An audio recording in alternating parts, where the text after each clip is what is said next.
Furnizonte burgun e Elbasanit me drog, publikohet foto e oficerit të policisë. Prokuroria e Elbasanit ka zbuluar një skem të organizuar të futjes dhe shpërndarjes së lëndëve narkotike brenda institucionit të ekzekutimit të vendimeve penale në Elbasan, ku i përfshirë rezulton një punonjës i policisë së burgjeve.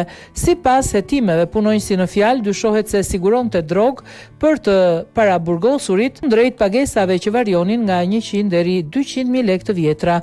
Aktiviteti i palishëm zhvillohej kryesisht gjatë turneve të natës dhe fundjavave, periudha kur në institucion kishte mungesë personeli administrativ. Dosja hetimore bën me dije se për të kamufluar veprimtarinë kriminale i dyshuar i gjatorëve jashtë shërbimit ushtronte aktivitet si shitës ambulant në qytetin e Elbasanit, ku merrte porosi nga familjarët e të paraburgosurve.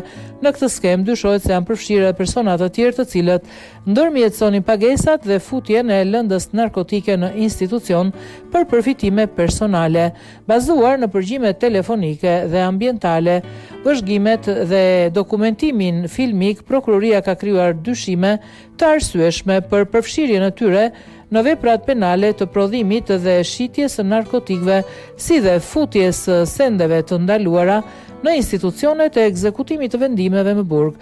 Për të gjithë të dyshuarit është kërkuar masa e sigurisë arrest në burg, ndërsa hetimet vijojnë për identifikimin e personave të tjerë të përfshirë në këtë aktivitet kriminal.